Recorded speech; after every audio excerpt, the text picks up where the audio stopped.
Hello everyone, welcome to episode 58 with live with Sirus Migration, giving you latest immigration updates and having a bit of a session with everyone and share our knowledge and answer your immigration related questions live once a month, first Thursday of every month. So there's so many updates to talk to you guys about. We have already published a few videos last couple of weeks with the new updates. All of a sudden we had the states opening for invitations, and then we had a very big surprise from 189 stream last week from federal government, where they suddenly started giving away so many invitations to 189 applicants from trade backgrounds such as especially chefs and cooks at 65 points, which was quite unpredicted. So I just wanted to run through where we at with skill migration, and also that's in migration world right now. That's one of the hottest topics, other than this skill shortage.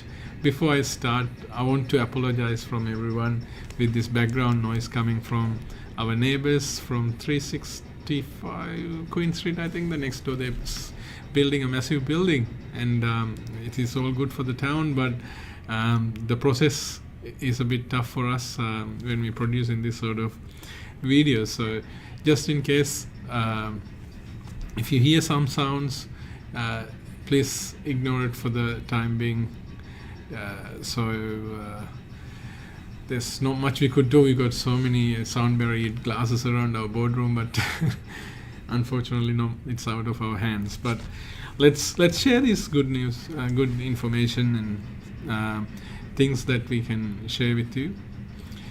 And before we start, I want to, as usual, remind you we're going to bring up a lot of latest immigration-related news time to time, and especially these days, there's so many new streams, new opportunities coming through Australian immigration. If you're one of those people who are looking to immigrate to Australia, and you have an interest in coming and you're looking to explore your pathways, a lot of people, they're quite eligible, but they don't know where they stand with the current process, because whatever you would have heard a year ago wouldn't be the same requirements today. It might be easier, it might be a bit harder, it might be a bit different. In fact, what you would have heard last week wouldn't be the same thing with certain categories. So it is always good to be up to date with what you can do, what you cannot do, and what you're eligible for. So I'm an Australian registered migration agent. My name is Isuru Yapa from Sirus Migration. My MARN number's there, so whatever I tell, I'm trying to comply with my code of conduct. So if there's anything that you need to ask, within the timeline limit, if I could tell you, I'll tell you. Otherwise, I'm happy to invite you for a one-on-one conversation with us. It's not all about costing and funds, just sharing our knowledge as well, extending a hand out to help as someone from what we know. So if you haven't subscribed to our channel so far, please hit the subscribe button. If you're in Facebook, YouTube, otherwise if you're in Facebook, you can hit the like button, and I'm not sure if there's a subscribe sort of button in there too. So if you're in YouTube, hit the subscribe button, hit the thumbs up button, so it gives me a bit of a courage that me and Mario producing these videos too. So we have quite busy schedule, but still we want to share our knowledge with you. So we'll jump into what's the latest today, and in between, if you have another question, happy to answer within the timelines and the resources available through me. I've got libraries sitting right around, so I can pull out. I don't like to pull out ideas and go by the perception, because as I said, the legalities changes all the time. So let's talk about the states. Mario could fit some of the highlighted states, he think there's not much happening through ACT and NT at the moment by the look of it. What else is missing? Yeah, New South Wales is not there. that's one of the good ones.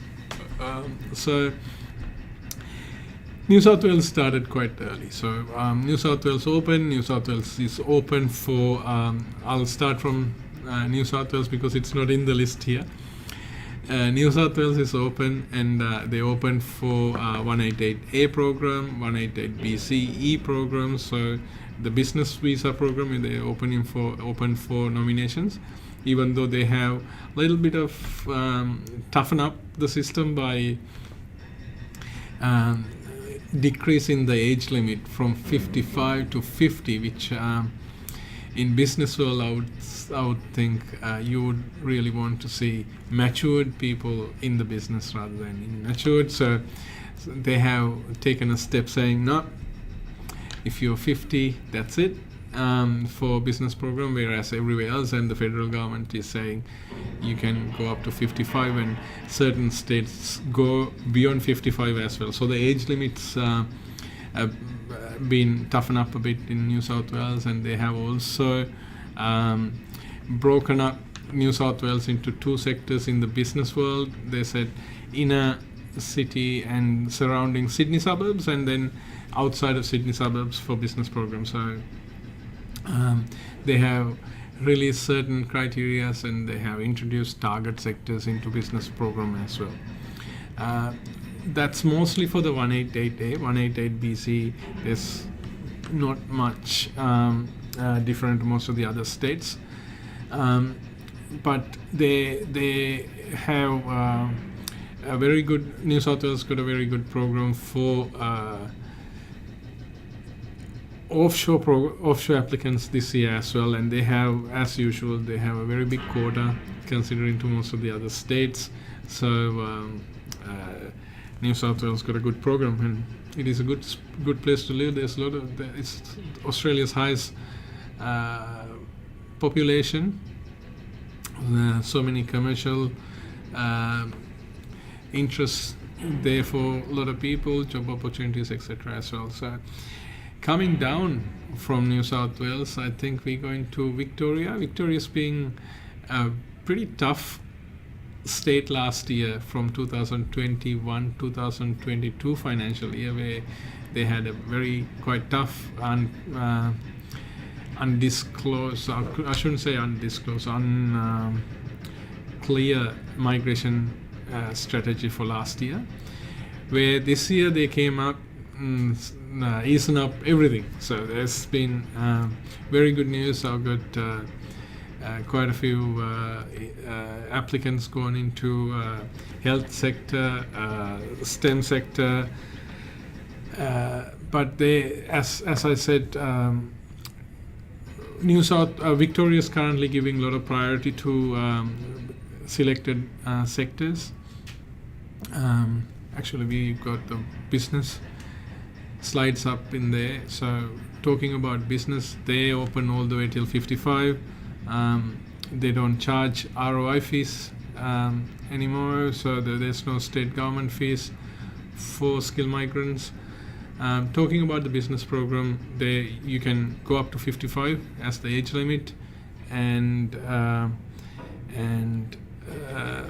they have not in technical wording, but in discussions they have indicated they won't be as tough as looking at point scales of hundreds, but 80 points is what's expected normally for Victoria for the 188 program as a rule of thumb these days. Just the experience, otherwise the requirement is 65. But I think if you hit about 80 points, it'll be easier for you to get a nomination rather waiting for too long. So Victoria also introduced categories, the way they're prioritizing the skill migration program, especially for people working in healthcare and social work sector, STEM sector, science, technology, engineering and mathematics sectors, advanced manufacturing. But they have also mentioned they gave priority to chefs and cooks, but they said they'll be considering them under 491 as a priority than in the 190 program. So Victoria is open, and I think when we talk to people out there, it's one of the states that's got quite a bit of interest and competition in. So Victoria is open for all these people who are looking at, and also this year they have extended the opportunities for jump into the other slide, Mario, for the overseas applicants as well. So that's Victoria. Let's go sideways now to Western Australia. We'll come back up to Queensland in a minute. Western Australia, they have already successfully done a application round, and they have indicated that Western Australia is going to be extending invitations. So the invitations rounds coming up around the corner in the third week of September. So in another 2 to 3 weeks from today's video, there'll be an invitation round. So if you're planning to migrate to Western Australia, get ready. There'll be a invitation round coming up very soon. Western Australia has a very, very attractive program this year. Not only for the business program is quite similar to the other states. There's I couldn't see much fancy there, but with the migration program, quite simplified but broadened. Opportunities for people who's graduated from Western Australia. As usual, they have prioritized over vocation. They have the priority goes from vocational sector to academic sector. Academic sector, if you have a doctorate from Western Australia, you're highest in the priority in this stream. Graduated from Western Australia stream, whereas if you have an advanced diploma from trade qualification side, then vet sector, then you're in the highest priority. However, if you graduated from a Western Australian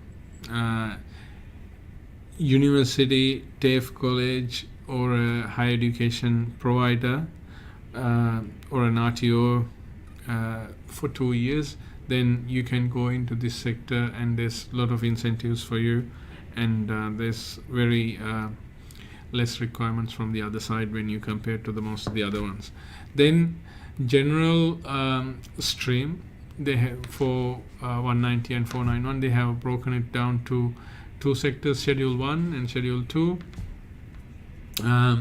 Schedule 1 requires you to have at least 1 year work experience after the qualification. This is on top. All of these, what I'm talking about, is on top of the 189 or the federal government requirement. So you have to always fulfill, when you talk about 190, 491, you always have to meet the minimum requirement for 189 program or the federal government immigration program first, and then the rest goes on top of it.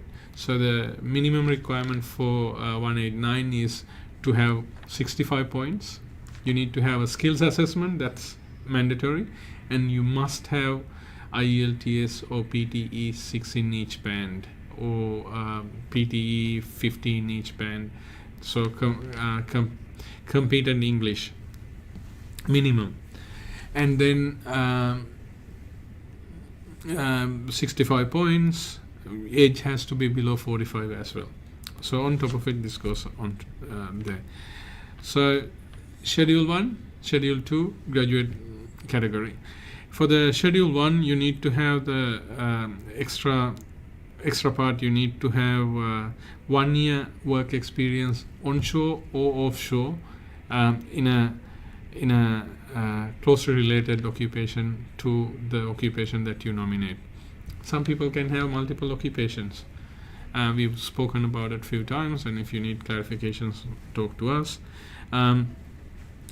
In when you talk about occupations, ANSCO comes into play, Australia New Zealand skill occupation list. So with ANSCO, it's a I think 6-digit number, 6-digit number. So ANSCO grouping goes from if you have similar code, the first 4 digits, they are called closely related occupation. So if you have a closely related occupation, 1 year experience, that can be considered as an eligibility towards this. And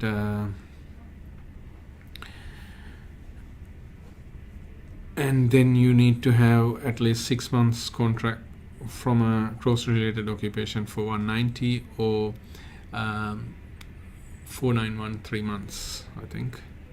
And Schedule 2 occupations, you don't necessarily required to have that work experience, but you still need to have the skills assessment. Most of the occupations requires you to go through the skills as 1 year experience before you can get it.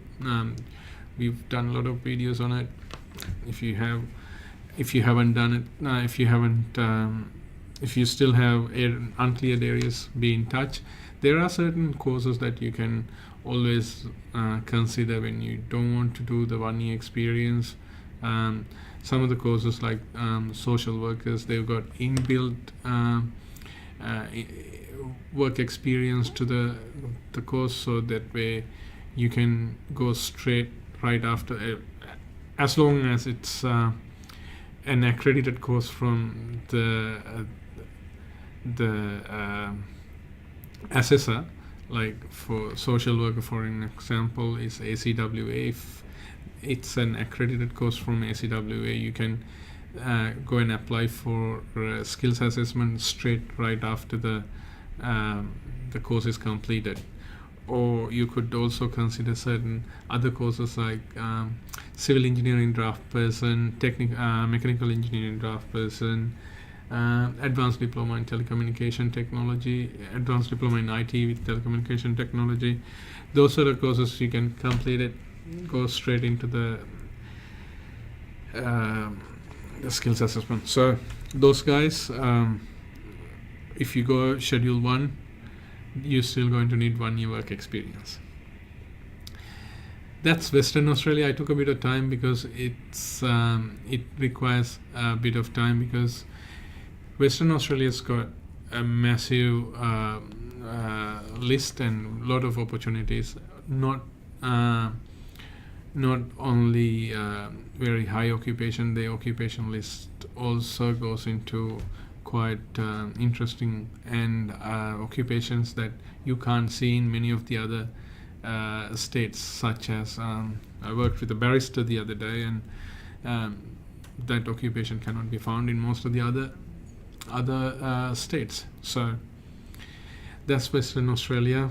So let's come back up home, so right up to the Queensland. So Queensland is shining with all the business visa programs, 188 A, B, C, D and E, and also they do the 188 extensions as well, not on top of a 888 programs open for people who's already in 188. So Queensland, very simple and nice 188 program. 65 points is required. They have a quite sharp team, business-minded, business-oriented. They're very friendly, supportive, and encourages 188 programs as long as you meet the minimum requirements, such as 65 points, $750,000 in business turnover for at least 2 years within last 4 years in your current business, and also yourself, your wife, and your business's net assets that belongs to you has to be minimum of $1.25 million. I think I said 65 points, but if I haven't, you need to have 65 points as well. Minimum age limit or the maximum age limit is 55. So if you tick all these boxes, you can come and start or extend your business in Queensland. They'll widely open. Queensland government, to my experience, they don't like people importing, rather they would like people exporting. So if you're into a real business, exporting, giving opportunities to Queenslanders, and also establishing yourself, exporting Queensland products and bringing foreign revenue and doing activities to create job opportunities to Queenslanders. Whatever the business, they'll that sort of if you tick in those boxes, they'll be supporting you. So that's good. 190 program and 491 program. Queensland, to a certain extent, they've gone a little tougher for 190. Unless you're a PhD holder, you need to have proficient English, which is IELTS 7 in each band, PTE 64 in each band. So and also on top of it, you're required to have 6 months work experience in Queensland, or 3 months for 491, etc. So they work mostly with the medium to long term skill occupation list. And but again, coming back to Queensland with the business side of it, Queensland's got one of these top opportunities for people who's business minded but also skilled, who doesn't really want to work under someone else. There's a really good opportunity where, as long as you have $100,000 in capital to acquire someone's business, or if you can spend 2 years setting up a business with a profitability in the second year plus $200,000 turnover, you can go into small business owner category. For this, your age has to be 45 or younger, and you need to have a skills assessment, full-time work rights. So you could be in a 485 visa dependent. You could be in a business visa dependent, or a 482 dependent, 494 dependent. So different visas where you get full-time work rights. You could be in one of these and fulfill that. You still need to again fulfill the 65 points requirement, but the thing is, you only need 50 by yourself. By getting yourself nominated into 491 SBO, you get 15 points. So that's another beauty about this program. You only need to come here, open buy a business which is established for 2 years in Queensland Regional, and buy it, and then after 6 months you can apply for this visa. This is very good opportunity for a lot of people. But if you're in a student visa, these days international students have full-time work rights, but be careful.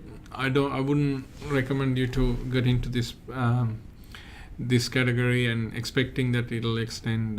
Don't buy a business and get ready for this category right now, because we are expecting this international students full-time work rights to be ended towards the end of the year. So think about 485 or a 485 bridging visa, etc. Again, Queensland's got quite a nice program this year. So quickly touch basing, Tasmania continues to have a good program, but last year they blew it up. I mean, they had a really good program, because when everyone else is slow, they offered some really good opportunities. This year, Tasmania doesn't invite for people in 188B and C, 188A, but 188A has been a bit complicated in my opinion, and also toughen up a bit, because if you were to get 188A invitations, then you have to go, to my understanding, you have to go there and find a partner with an Australian citizen or a permanent resident who's based in Tasmania to go through the venture, or maybe just a citizen to go to that venture. So I understand the background of the expectation, but dealing with many hundreds of 188A clients, I don't know. Let's see how we go. But and also they have limited the number of areas that they'll be interested in. So circular economy, recycling, hydrogen projects, or solar projects, like renewable energy projects, etc. But the minimum requirement for the investment has stayed in a lower limit for about $200,000 minimum expected expenditure. But if you do a hydrogen project or a solar project, the feasibility studies would and the initial expenditure would be higher than that. So I don't know. There's maybe a mini solar project or a mini hydro project, etc. can be done. So Tasmania, as usual, they always being a very good state for migration program. This year is a bit limited with occupations now, but most of the states, they have interim budgets at the moment, or interim allocations, so they don't have the full allocation, so they're going with very limited invitation limits. So that's Tasmania. Then let's go into South Australia. South Australia, in my opinion, is one of the top level states in line with this migration program this year. They have many opportunities, quite a broad occupation list, quite a broad migration program for both business and the skill side. Again, the whole of Adelaide or the whole of South Australia is 491 focus, so you can be living in anywhere near the city, can call yourself living in regional. So you can either try, if you're committed to live and work in South Australia, I don't think 491 or 190 matters to you, because 491 only requires you to live and work once you get it for 5 years. After 3 years you get permanent residency anyway, so if you can quickly get yourself qualified for that, I think that's a good opportunity. So South Australia business program also is quite good program. They have very limited during the limited invitation opportunities during the interim time. So I think towards the end of like around mid-October, hopefully they'll get the next allocations given. But 70 opportunities for business could be a bit tight for South Australia, because South Australia is a skill migrants paradise at the moment. There's a lot of programs going there, and renewable energy there in the top of Australia as well. So there'll be opportunities coming up in South Australia. ACT, did I talk about ACT? ACT's got a quite nice program as well. As usual, they only have a small allocation again. I can't say when you look at other states. They have about 2,000 allocations for this year. Again, metrics matters. If you have, they opened up for offshore clients as well. If you have someone related to you living in ACT, then your chances for getting the invitation is quite high. ACT is ACT's prime objective for them is that commitment that you'll be living and committed to work in and live in ACT. So if you have studied in ACT, if you're working or worked in ACT, if you have relatives in ACT, that all matters to get through the matrix, and you'll get incentives. So ACT is all about what's your interest in the state, and then they have given a quite broad what do they call critical list, ACT critical list. So matrix, ACT commitment is what matters, but we've seen quite interesting nominations last year, so they'll continue to shine. And also ACT consider the bordering New South Wales areas as well, like Queanbeyan, and those bordering people. Even though if you living in edge of New South Wales, they'll consider as you committed and living in ACT. So ACT is good. NT, they have a very narrow migration program this year. I don't think they're open for business at the moment, so there's no business opportunity in NT for business migrants, but skill migration, there's a lot of incentives if you were if you studied or lived or worked in NT.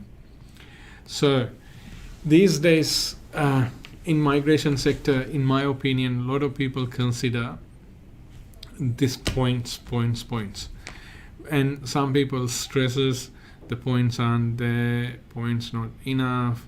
I'm an accountant. Unfortunately, I'm not working for accounts firm because at the moment there's caveats in certain states. Unless you're like Queensland, if you're not working for an accounting firm, they don't consider you for an accountant nomination. So don't stress. There's other ways. A lot of people. I would like to highlight. A lot of people after studying, they forget to consider the how you can enhance your points. So typical ways you can do your English, PTE, IELTS. So that's one of the avenues you can double up your points. If you get 7, or if you get 8, or if you get proficient, you get 10 points. If you get superior, you get 20 points. My clients from UK, Canada, USA, for you, even though you're born in an English-speaking country, you don't have to do English to be eligible for this program. But if you wanted to claim points, you must sit for one of these exams and get the proficient English or superior English, and at times it matters. So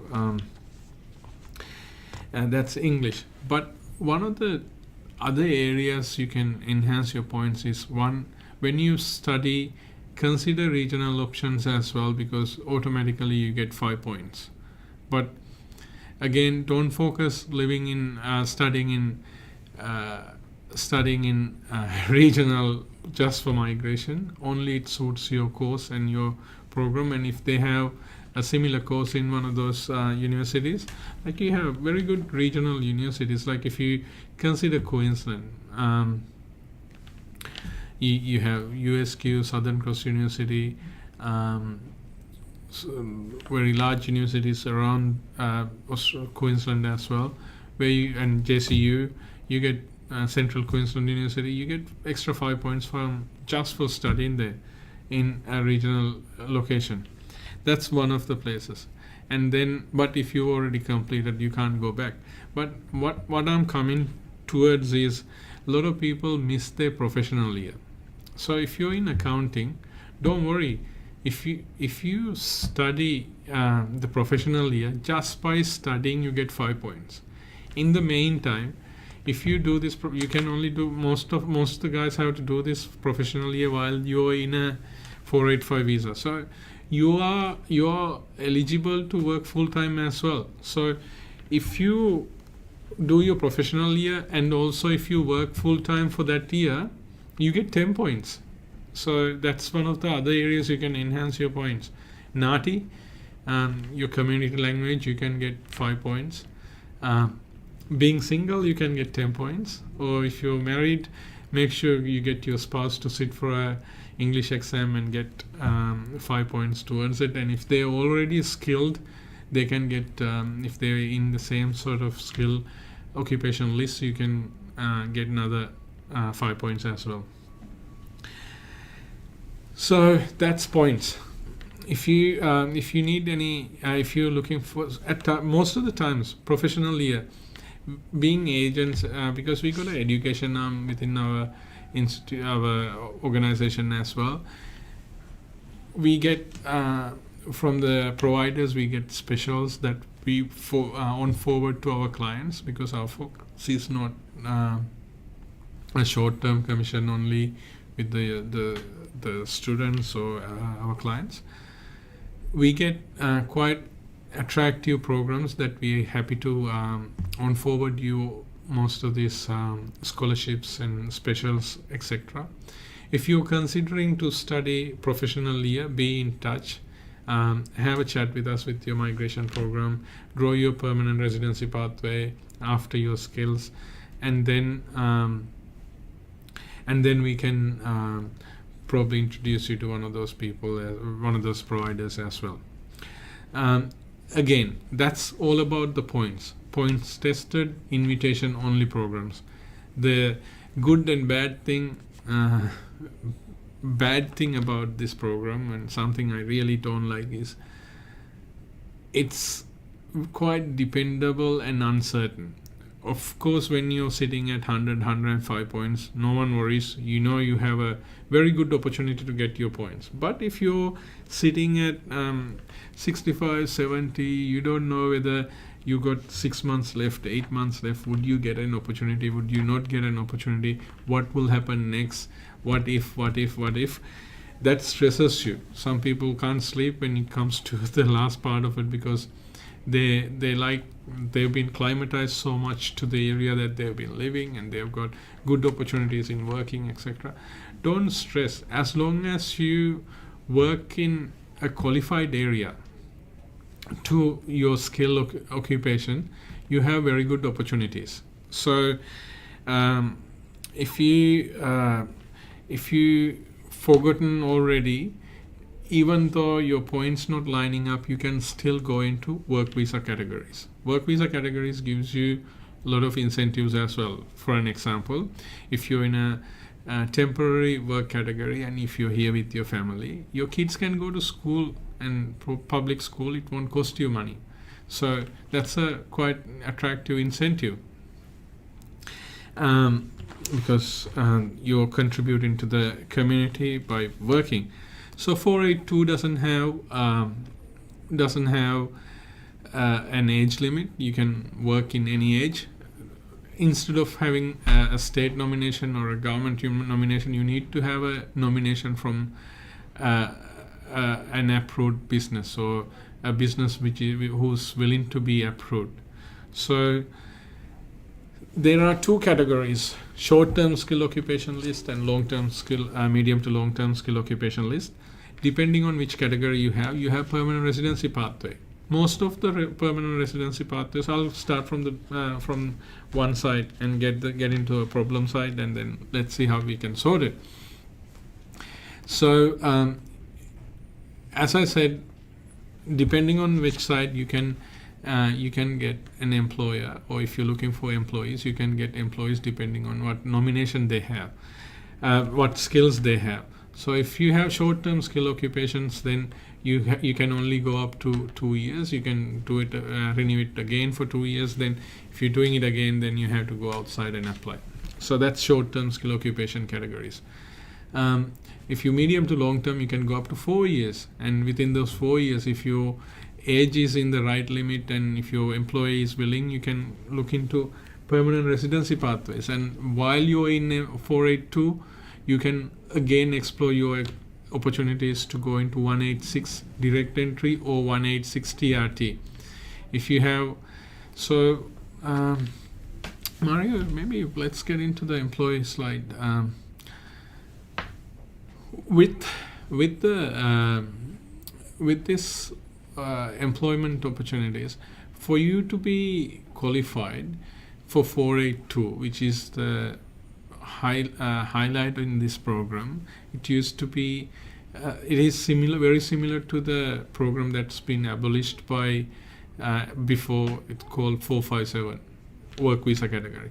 So you need to have 2 years work experience, vocational English. That slide is actually slightly wrong. It's the way it says, yes. Relevant qualification, employers willing to sponsor you. Maybe that's, then if you go through that category after 3 years work experience, you can go to 186 direct in TRT. Or if you have already fulfilled the 3-year requirement, you can go to 186 TRT.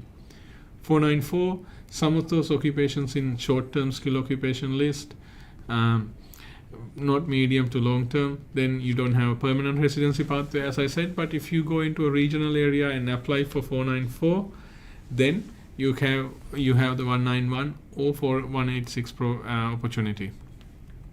That's permanent residency again. Some of the people, they have 3 years work experience, competent English, relevant qualification, skills assessment, employers willing to sponsor. You don't have to go through another temporary or a provisional visa program. You can go straight into permanent residency by getting an 186 approval from an employer. So where's the catch comes from is, some people don't have 2 years work experience to get into this program. Maybe half a year. Maybe they just completed the qualifications, but they're very good at what they're doing and they're willing to work. There's some employers already who they're working part-time or etc. And then they're saying, I don't want you to leave our company and I'll help you get through or whatever. And then you look for an opportunity. For that, you have 407 training visa program. So that you can use that as a pathway to upskill yourself to get to 2 years, and then you can maybe work into 482 category. The biggest problem we have in this is, once you hit 45, there's no permanent residency pathways. That's correct to a certain level, but the government introduced Dharma program not long ago. I mean, a few years back they started from NT region, and then now there's so many dharmas. There is quite a good dharma program. Quite a good dharma programs came lately, and they allow till 55 for you to get qualified to become a permanent resident. So if you hit 45, it's not the end of the story. Talk to a qualified or registered migration agent who's knowledgeable in this sector. You might have a permanent residency pathway through this, depending on your occupation and your eligibility to go and work in that regional area. So right now, Far North Queensland has a beautiful Dharma program which allows most of the occupations to be qualified for permanent residency and be in that program until 55. So if you miss that boat at 45, consider that. Now it's been pushed down to the other corridor to Townsville that way as well, and now you have a WA program, you have Orana region Dharma program, you have the NT one. So depending on your occupation and the job availability. So there is always a migration program if you're skilled and if you're truthful and if you're willing to contribute your part. There's a very good migration program around the corner for you always. So lots of talking. I'll quickly touch base with you about the Gti program. Don't mistreat Global Talent Independent. It takes a while for you to get the nomination these days. Most of the time it takes about 12 months unless they would expedite the program. As long as you a global talent, So the measurements are you're currently earning 162,000 Australian dollars or higher, and or a recently graduated PhD client applicant, and you have global exposure, and you're working in one of those target sectors listed on the side: agriculture, agri-food, technology, resources, energy, health, defense, circular economy, advanced manufacturing, digitech, infrastructure, tourism, financial services, fintech, education, those sort of target areas.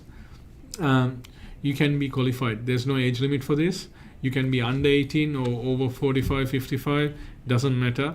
As long as you're a global talent, you can stand there saying, I've got these qualifications, I've got these awards, I've written these wonderful journals, you can be qualified. We've been quite successful with this program. I'm really interested to talk to global talent clients, because they are quite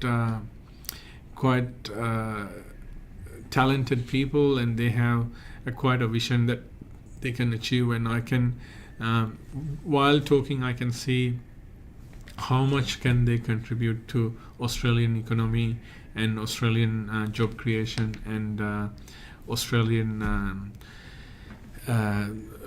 economic growth in coming years.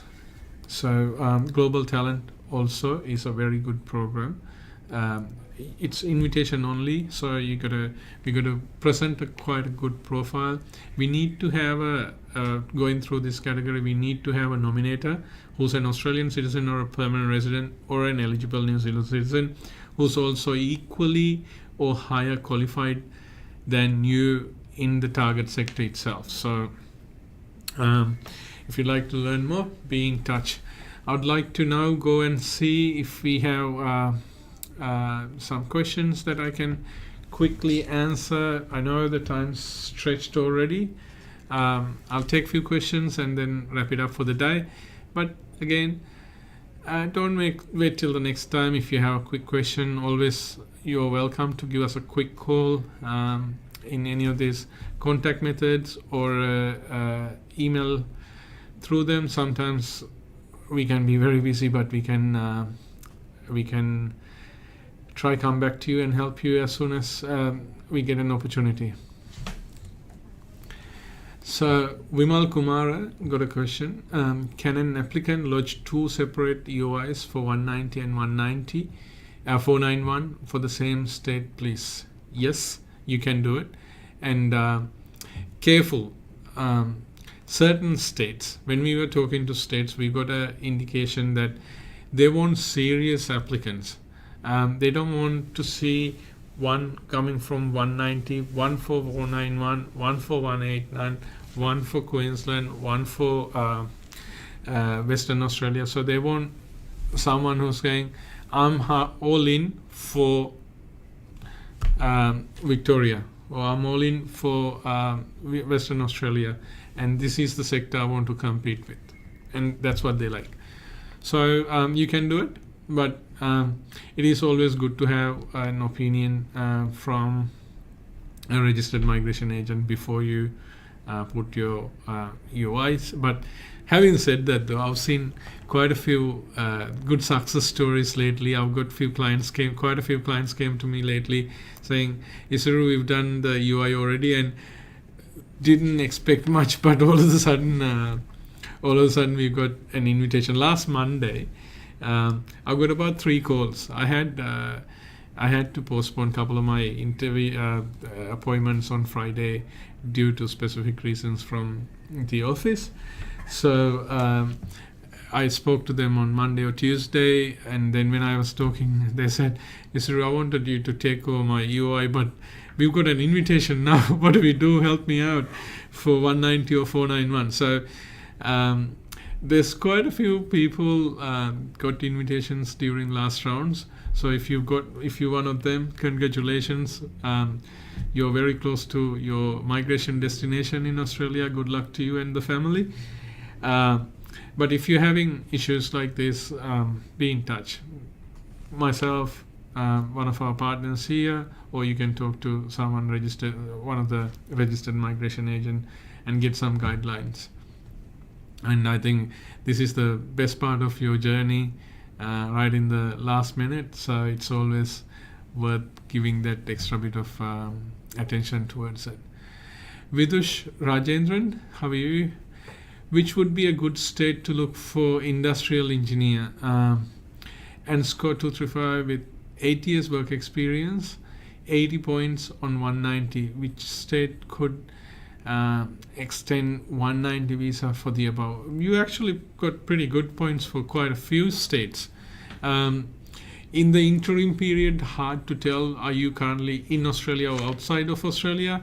I think from what you're saying, what's your English level? Did you mention your English level? 80 points is pretty good for most of it. I mean, if you're in that sort of level, even Queensland would be a good one if you have at least proficient English. Obviously, opportunities in Western Australia and Tasmania, South Australia as well. So Queensland's also very interested in the engineering subjects, engineering professions as well. And I would like to, before I just go into this one, I would like to learn a little bit more about you, more about your profile. So be in touch. I would like to know whether you're in onshore or offshore as well. Be in touch. I'm happy to talk to you further about it. And if you wish, I'm happy to waive the initial consultation fees as well. Call us and they will mention this live program and they will waive the initial consultation fee for you with this. Look forward to talk to you soon. Andy, hi to you too. I got an invitation. Oh, there you go. I got an invitation for ICT SA and applied for visa last June. When could I expect to get a visa? Congratulations to start with, Andy. Hope you applied already 491. Look, the processing time can go up to 7-8 months at this stage. So, but hopefully you're in a bridging visa A. Make sure you maintain it properly. My experience this day about 6 to 8 months in general for 491. So if you applied already, good luck. If you have any complications, be in touch. How long, Sky? Hi, Sky. Hope you're doing well. I'm doing very well. Thank you for asking, and I hope you're doing well too. What are the chances for getting 482 visa approved for ICT project manager? Very good. Is department approving only those occupations that are on the priority list? No, that's wrong. Sky, priority migration skill occupation list was used during the COVID time mainly. So if you're in one of those categories, you don't have to have a special exemption. You could still travel while the borders were closed. But also PMSOL listed occupations would give you can expect to get to get your visa finalized sooner. So I would always say a couple of months to 3 months or so, unless it's earlier. 482 is extended for ICT project managers, very good occupation. So you can process it. Timeline can be a little bit longer than PMSOL, but this is okay.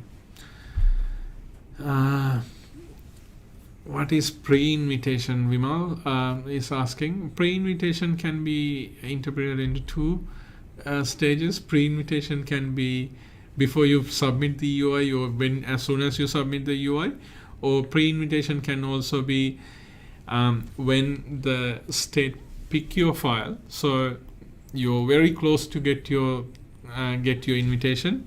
So they liked what you have told that you are. So they like your points. You claim for this, and this. But now they want to see the evidence to ensure that you have all that. So pre-invitation mostly is you're getting an conditional invitation that once you fulfill that what you said is true and show the evidence, you get the invitation. So normally you get, depending on the state, about 14 days to 28 days to submit those documents. So as soon as you submit it, within a couple of weeks you get the invitation, or a couple of days sometimes too. When can we expect the next Vic and New South Wales invitation rounds? Officially, I couldn't see anything, but we expect any time soon. In fact, Victoria drew me crazy last week, because all of a sudden some of my applicants, they sent an email saying some of your claims are not correct or incorrect. I think there was a system error there, and then little later they sent an email saying all fixed, please ignore the previous email. So I was just, for a little while, I had my high blood pressure raised very high. So, Rohit Sharma, hello Rohit, how are you? I'm applying for 186 direct entry stream. Very good. In Brisbane, wow, as a chef, very good. Tell us the restaurant, we'll come for a dinner one day, chef. Please tell me the time for processing for this visa. I'm on 482. Oh, that's good. You're onshore, that means. And my police clearance certificate is expired on. So police clearance is mostly for 1 year. Sometimes you might be asked within 6 months too. I don't know how they do it. Valid the time of decision of my officer. So even during for chefs these days, it's a quite good, quick process, I think, because you're in primary migration skill occupation list as well. I have seen decisions finalized within 2 to 3 months for even 186.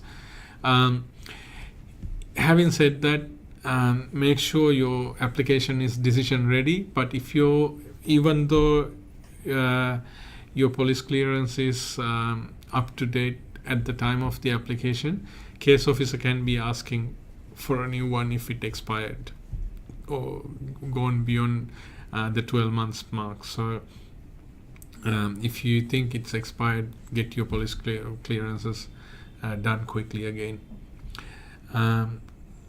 Sumit, can we apply for 491 or 190 Victoria from other states? You can. Then you have to demonstrate.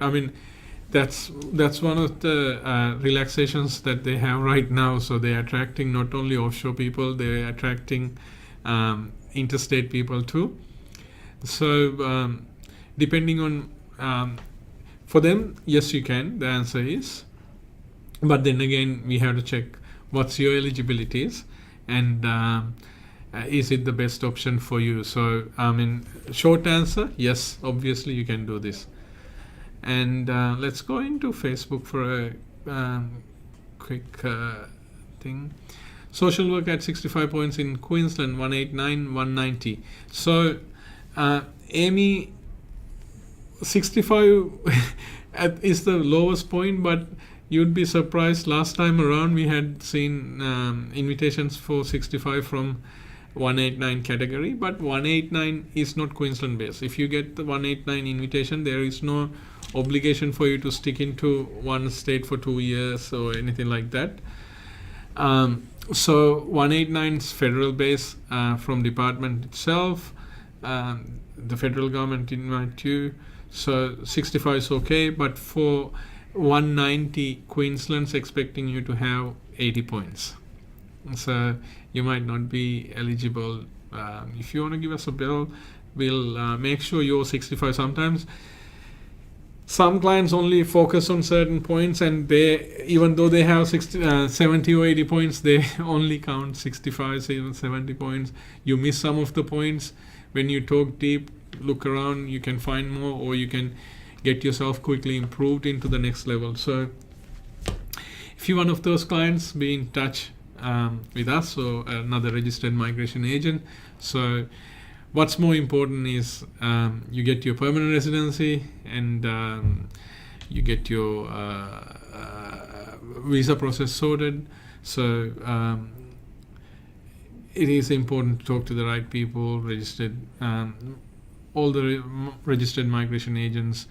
They go through a lot of CPD points, which you need to keep on improving yourself. Having said that, I did a CPD last week or week before on Saturday, and that was one of the killers. I was just gave me the long-term study nightmares where you have to sit down for 10 hours. We only had half an hour, 45 minutes break during the lunchtime. We had smaller breaks between.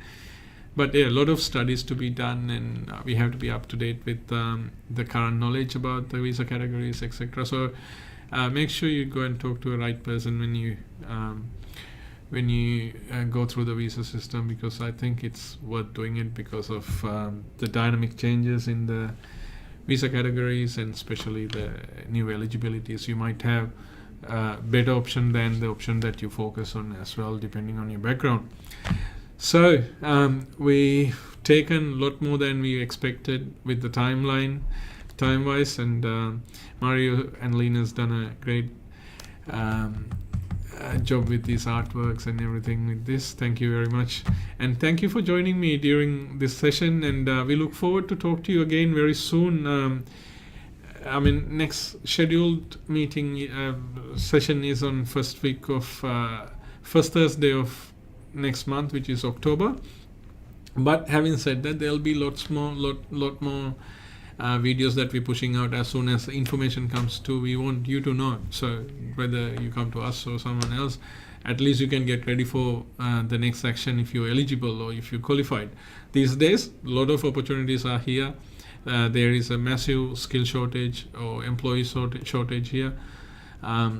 If you need any support, happy to share our knowledge and share the information we currently upholding. So be in touch. If you haven't subscribed to our channel, hit that subscribe button right now, thumbs up button right now, so you will be notified each time. It's good for us, as well as it's much better for you doing that, because that way you'll be notified every time when we put something out. And we have education discussions once a week as well, so you'll be notified each time once we come up. So thanks for joining us, and have a nice month if I don't get to see you guys any earlier, but I'm hoping to produce some videos very soon. Stay blessed, stay well, stay safe, and hope to see you soon. God bless you all.